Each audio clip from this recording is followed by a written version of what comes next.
Welcome to doctor Suguru Subala. मैं आज आप लोगों को सिखाऊंगी सैंपल पैकेजिंग एंड ट्रांसपोर्ट के बारे में। सैंपल हम लोगों का जो लैबोरेटरी में हम जो सैंपल पैकिंग करते हैं, जो टेस्ट दूसरा लैब में टेस्ट करने के लिए जो सैंपल भेजते हैं, तो उस टाइम कैसे सैंपल को पैकिंग करते हैं और कैसे भेजते हैं उसके बारे में आज सिखाएंगे। सैंपल पैकिंग एंड ट्रांसफ़र के टाइम में हम लोगों को एक स्टैंडर्ड गाइडलाइन फॉलो करना पड़ता है। तो एक गुड लैबोरेटरी प्रैक्टिस में हम लोग क्या क्या गाइडलाइन फॉलो करते हैं, क्या क्या चीज़ को ध्यान देना पड़ता है, तो उसके बारे में मैं आप लोगों के साथ आज डिटेल्स शेयर करूंगा। तो देखिए, हम लोग को जो लैबोरेटरी में काम करते हैं, काम करने का टाइम में जो हम लोगों का वर्क बेंच होता है, वर्क टेबल होता है, वर्क स्टेशन होता है, उसके ऊपर हम क्या करते हैं ना, पहले टिश्यू पेपर का शीट डाल देते हैं। तो मैंने टिश्यू पेपर का शीट डाल दिया, यहाँ पे टिश्यू पेपर का शीट डाल दिया। टिश्यू पेपर का शीट डालने के बाद हम उसके ऊपर सैंपल का प्रोसेसिंग काम करेंगे। कभी वो सैंपल स्पिलेज हो गया, लीकेज हो गया, तो टिश्यू पेपर उसको ऑब्जर्व कर रखेगा और दूसरा ज़्यादा कंटामिनेशन होने का चांसेस नहीं होगा। तो उसके बाद हम क्या करेंगे ना, ये हो गया आपका सैंपल का वायल। सैंपल वायल दो किस्म का होता है, एक स्क्रू कैप वाला होता है और एक स्टॉपर वाला होता है। तो हम यहाँ पे प्रीफर करेंगे कि स्क्रू कैप वाला। स्क्रू कैप वाला यूज करने से क्या होता है ना, वो खोलने में और बंद करने में वो आसान हो जाता है। लेकिन स्टॉपर वाला यूज करने से क्या होता है ना, कभी कभी फ्लैश हो जाता है, खोलने का टाइम में कभी फ्लैश हो जाता है, फेस का ऊपर आ जाता है, बॉडी का ऊपर आ जाता है। जो सैंपल वायल का ऊपर लेबल करना पड़ता है, तो सैंपल का एक यूनिक आईडी होता है, वो यूनिक आईडी को यहाँ पे लिखना पड़ता है। आप चाहेंगे तो पेशेंट का नेम, सेक्स, एज ये सब लिख सकते हैं, डेट ऑफ कलेक्शन ये भी लिख सकते हैं। तो ये हम यहाँ पे लिख दिया।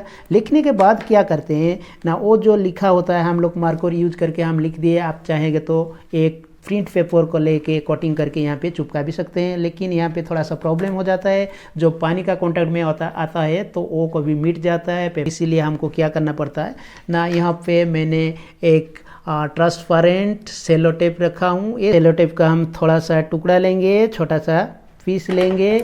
छोटा सा पीस लेके हम क्या करेंगे ना, वो छोटा सा पीस को हम सैंपल का जो लेबल है उसका ऊपर हम चिपका देंगे। ऐसे चिपका देने से क्या होगा ना, वो सैंपल का नंबर और लेबल को भी मिटने का चांसेस थोड़ा कम रहेगा। इसी ये मेरा सैंपल का वायल रेडी हो गया, सैंपल कंटेनर रेडी हो गया। तो यहाँ पे आप लोगों को बता दूं, हम लोग जब सैंपल पैकेजिंग करते हैं तो उसके लिए हम ट्रिपल लेयर पैकेजिंग सिस्टम का यूज करते हैं। तो ट्रिपल लेयर पैकेजिंग सिस्टम में क्या होता है ना, 3 लेयर होता है। 3 लेयर क्या क्या आज उसके बारे में आज डिस्कशन करेंगे। ये जो हो गया आप लोगों का सैंपल वायल, उसको हम प्राइमरी लेयर और लेयर 1 भी कह सकते हैं। ये हो गया आपका प्राइमरी लेयर, मतलब लेयर नंबर 1। और उसके बाद हम क्या करेंगे ना, उसके अंदर हम सैंपल डालेंगे। सैंपल ट्रांसफ़र हो गया। ट्रांसफ़र होने के बाद हम क्या करेंगे ना, उसको कैप कर देंगे। ये कैप हो गया। कैप होने के बाद हमको क्या करना पड़ता है ना, वो कैप कभी कभी खोल जाता है, कभी कभी लीकेज हो जाता है, तो उसके लिए हमको थोड़ा सा ध्यान देना पड़ता है। तो मेरा पास ये एक पैराफिल्म है। ये पैराफिल्म आपको क्या करना पड़ेगा ना, वो पैराफिल्म का एक छोटा सा टुकड़ा आपको लेना पड़ेगा। आप एक छोटा सा टुकड़ा लीजिए, ये ले लें छोटा सा टुकड़ा। उसके बाद वो जो आपका कैप का जो जॉइंट पोजीशन होगा उसके ऊपर उसको रुआब कर दीजिए। उसको रुआब कर देने से वो पूरा सील हो जाएगा। उसको हम सील कर दिया। ये हम लोगों का primary sample container vial ready हो गया, मतलब लेयर 1 कंप्लीट हो गया। उसके बाद ये सैंपल को हम क्या करेंगे ना, और एक कंटेनर में डालेंगे। और एक कंटेनर में डालने से पहले हमको क्या करना पड़ता है ना, ये जो सैंपल होता है वो सैंपल को और एक टिश्यू पेपर लेके उसको क्या करना पड़ता है ना, उसको रुआब कर देना जरूरी हो जाता है। उसको हम क्या करेंगे ना, टिश्यू पेपर में उसको रुआब कर देंगे। मैंने टिश्यू पेपर में सैंपल वायल को रुआब कर दिया। सैंपल वायल को रुआब करने के बाद हम लोग क्या करेंगे ना, वो सेकेंडरी कंटेनर में डालेंगे। तो आप लोग ध्यान दीजिएगा, टिश्यू पेपर में आपको रुआब करना जरूरी हो जाता है। रुआब नहीं करेंगे तो वो लीकेज हो जाएगा, कंटामिनेशन होगा। तो इसीलिए आपको टिश्यू पेपर में रुआब करना जरूरी होता है। नहीं तो आप जनरल न्यूज़ पेपर यूज कर सकते हैं टिश्यू पेपर की जगह, नहीं तो आप कॉटन भी यूज कर सकते हैं। तो ये जो 2 सैंपल मेरा रेडी हो गया। उसके बाद हम क्या करेंगे ना, उसको एक सेकेंडरी कंटेनर में डालेंगे। ये हो गया मेरा सेकेंडरी कंटेनर, कंटेनर नंबर 2। उसके अंदर हम उसको डालेंगे। तो देखिए, ये कंटेनर थोड़ा सा बड़ा है, मेरा सैंपल काफ़ी छोटा है, तो वो हिलेगा, इधर उधर होगा। इसीलिए हमको क्या करेंगे ना, ये चारों तरफ कॉटन देंगे और कोई भी थर्मोकोल का छोटा सा टुकड़ा लेके आप यहाँ पे डाल सकते हैं, जैसे कि सैंपल नहीं हिलेगा। इसीलिए ये मैंने सैंपल को चारों तरफ कॉटन दे के बीच में सैंपल रख दिया। उसके बाद उसको हम बंद कर दिया। ये हो गया हमारा सेकेंडरी कंटेनर। आपके पास ऐसे सेकेंडरी कंटेनर नहीं होगा तो उसके जगह आप क्या कर सकते हैं ना, आप पॉलीथीन का शीट ले सकते हैं, जीप लॉक पॉलीथीन का शीट ले सकते हैं। ये मेरा एक जीप लॉक का पॉलीथीन का शीट, हम क्या करेंगे ना, उसके अंदर भी हम सैंपल को ऐसे डाल सकते हैं।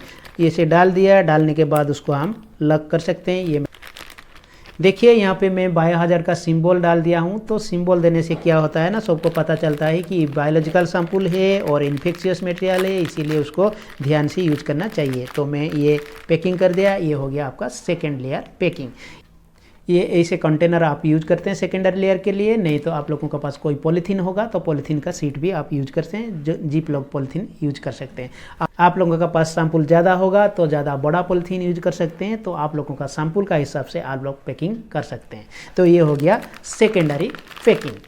मेरा सेकेंडरी लेयर कंप्लीट हो गया। सेकेंडरी लेयर कंप्लीट होने के बाद हम क्या करेंगे ना, उसका ऊपर वाला हिस्सा थोड़ा सा स्टेराइल कर देंगे। स्टेराइल करने के बाद उसको साइड में रख देते हैं। उसके बाद मैंने जो डबल लेयर ग्लव्स पहना था वो ग्लव्स को हम खोल देते हैं। ये हो गया मेरा पहला वाला ग्लव्स मैंने खोल दिया। खोलने के बाद फिर से क्या करेंगे ना, वो जो मटेरियल होगा उसके ऊपर और काम नहीं करेंगे, वो कंटेमिनेशन ऑलरेडी ये जगह कंटेमिनेशन हो गया। तो उसके लिए जो टर्शियरी लेयर पैकिंग करना पड़ता है उसको दूसरा जगह में थोड़ा सा करना पड़ता है। ये सेकेंडरी लेयर को हम लेके दूसरा जगह में थोड़ा सा पैकिंग करेंगे। देखिए ये एक थर्मोकोल बॉक्स, उसको टर्शियरी लेयर कहते हैं। आप लोगों का प्राइमरी लेयर था, आप लोगों का जो सैंपल फाइल ये प्राइमरी लेयर था। उसके बाद ये सेकेंडरी लेयर हो गया ये वाला। उसके बाद ये आ गया आपका टर्शियरी लेयर। तो हम लोगों के पास जो जेल पैक होता है वो जेल पैक को हम यूज करते हैं ट्रांसफ़र करने के लिए। तो जेल पैक को यूज करने से पहले हम उसको क्या करते हैं ना, पहले से डीप फ्रीजर में और -डिग्री में उसको रख के उसको आइस करके उसको लेके आते हैं। तो उसको हम पहले क्या करेंगे ना, वो एक पीस हम नीचे डाल दिए। नीचे डालने के बाद हम क्या करेंगे ना, उसके ऊपर हम वो जो सेकेंडरी लेयर सेकेंडरी कंटेनर जो होता है उसके ऊपर हम ये सेकेंडरी कंटेनर को रख दिए। उसके बाद हम क्या करेंगे ना, साइड में चारों तरफ ये 4 ठू हम डालेंगे आइस पैक के चारों तरफ 4 ठू आइस पैक डाल दिया। देखिए नीचे एक आइस पैक था, उसके बाद हम सेकेंडरी लेयर को डाले, उसके बाद चारों तरफ हमने 4 ठू आइस पैक डाल दिया। उसके बाद क्या करेंगे, और एक आइस पैक को हम लेके ऊपर में डाल देंगे। इसे ऊपर में डाल दीजिए, मतलब चारों साइड ऊपर नीचे और चारों साइड आप लोगों का आइस पैक हो गया। तो अभी क्या करेंगे ना, साइड में जो थोड़ा खाली जगह बच गया है वो थोड़ा हिलेगा, तो इसके लिए हम पैकिंग देंगे। ये हम पैकिंग दे देते हैं, थोड़ा सा अच्छा सा पैकिंग कर देंगे। आप कॉटन डाल सकते हैं, नहीं तो आपका पास थर्मोकोल शीट का कुछ टुकड़ा होगा उसको डाल सकते हैं, कोई पॉलीथीन डाल सकते हैं, कोई प्रॉब्लम नहीं, आपका हिसाब से डाल सकते हैं। तो ये मैंने पैकिंग कर दिया। पैकिंग करने के बाद हम ये लीड को हम कवर कर देंगे। ये लीड आपका कवर हो गया। कवर हो गया, लीड कवर होने के बाद हम क्या करेंगे ना, उसको हम सील करेंगे। सील करने के लिए हम ये बड़ा वाला ब्राउन कलर का सेलो टेप यूज करते हैं। तो उसको हम क्या करेंगे ना, उसको हम प्रेस करके वो जो जॉइंट प्लेस है जॉइंट प्लेस के ऊपर हम लगा देते हैं।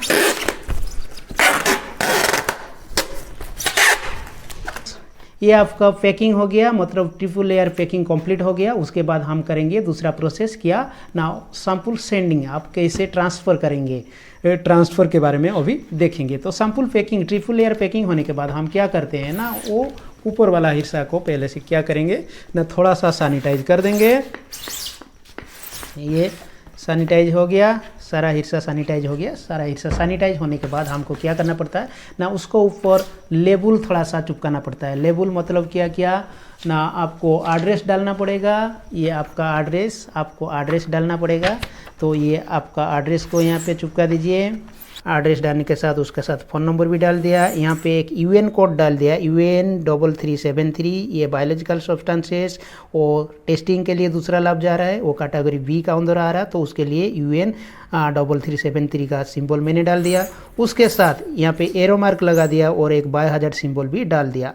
उस टाइप का आप बहुत सारा सिंबल डाल सकते हैं, आपका सैंपल का हिसाब से और आप लोगों का रिक्वायरमेंट का हिसाब से आप लोग सिंबल डाल सकते हैं। लेकिन वो 2 सिंबल डालना जरूरी हो जाता है, एक तो बायोलॉजिकल सिंबल ये और एक UN कोड को भी आप डाल सकते हैं। UN 3373 मतलब biological substances are transported for testing purpose. मतलब जो सैंपल आप लोग बायोलॉजिकल मटेरियल, जो सैंपल ह्यूमन सैंपल आप भेज रहे हैं दूसरा लैब को टेस्टिंग पर्पज के लिए, इसीलिए एक UN नंबर डालना जरूरी हो जाता है और इसीलिए आपको UN नंबर डालना पड़ता है। सैंपल ट्रांसपोर्टेशन के लिए जो गाइडलाइन फॉलो करना पड़ता है उसको कहते हैं IATA guideline. International air transport association के द्वारा वो जो गाइडलाइन बनाया गया है वो गाइडलाइन को हम लोगों को फॉलो करना पड़ता है। उसका वेबसाइट है www.iata.org। तो उसके लिए आपको आईटा गाइडलाइन फॉलो करना पड़ेगा। तो उसके बाद और एक इम्पोर्टेंट चीज़ क्या करना पड़ेगा ना, आपका पास जो लेटर होगा, जो कॉरेस्पॉन्डिंग लेटर आपका पास होगा, जो सैंपल जो भेज रहे हैं उसके साथ सैंपल ट्रांजैक्शन शीट एक होता है। सैंपल का डिटेल्स यहाँ पे रहता है। सैंपल का डिटेल मतलब कौन सा सैंपल किसका है, सैंपल नंबर 1 कौन सा पेशेंट का है, पेशेंट का डिटेल्स, नेम, एज, सेक्स और पेशेंट का सैंपल का जो आईडी होता है, आईडी यहाँ पे रहता है। ये सब डिटेल सैंपल ट्रांजैक्शन शीट में रहता है।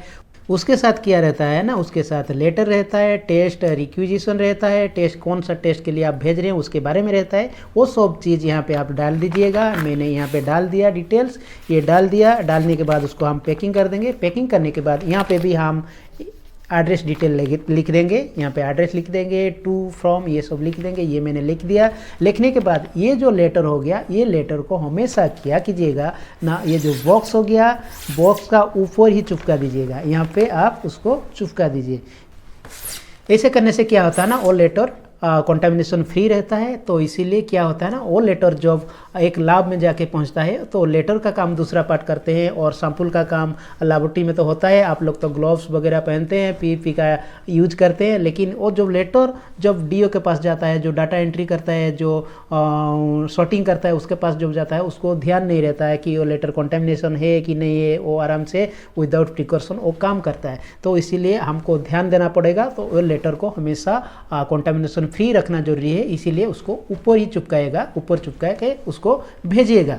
तो और आप लोगों को ध्यान देना पड़ेगा कि आप जब सैंपल भेज रहे हैं, कुछ भी सैंपल आप लोगों का लैब से बाहर जा रहा है तो वो कंटामिनेशन फ्री होना चाहिए, वो आउटसाइड कंटामिनेशन फ्री होना चाहिए। हम लोगों को जो लैब में काम करते हैं, डिफरेंट पीपी यूज करते हैं, तो हम लोगों का प्रॉब्लम नहीं होता है। लेकिन जब हम लोग दूसरा लैब को भेजते हैं, कोई भी कोरियर में भेजते हैं, तो हमको कंटामिनेशन फ्री करके भेजना चाहिए। तो उसके लिए हम क्या करेंगे ना, उसके बाद फिर से ये उसको हम क्या करेंगे ना, सैनिटाइज कर देंगे। सैनिटाइज करने के बाद ही उसको हम लेके कोरियर सर्विस में देंगे। तो यहाँ जब आप कोरियर सर्विस में भेज रहे हैं तो आपको एक रजिस्ट्रेटेड कोरियर सर्विस को ही प्रीफर करना पड़ेगा। तो उससे पहले आपको ये सारा सिंबल डालना पड़ेगा, यूएन सिंबल, बायोहजार्ड सिंबल। क्या होता है ना, वो जब देखते हैं ये बायोहजार्ड सिंबल है तो उसके लिए वो दूसरा प्रिकॉशन लेके उसको भेजते हैं। तो इसीलिए ये लेबल रहना जरूरी हो जाता है। और आपको ये चीज़ का भी ध्यान दीजिएगा, तो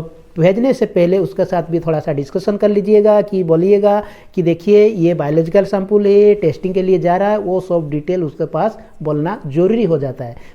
जो मैसेंजर के साथ भेज रहे हैं तो उसको प्रॉपरली ट्रेन कीजिए। Without training don't use that person as a sample carrier और सैंपल ट्रांसपोर्टेशन पर्पजेज। कोई भी आदमी को आप ऐसे सैंपल ट्रांसपोर्टेशन के लिए नहीं भेज सकते हैं विदाउट ट्रेनिंग।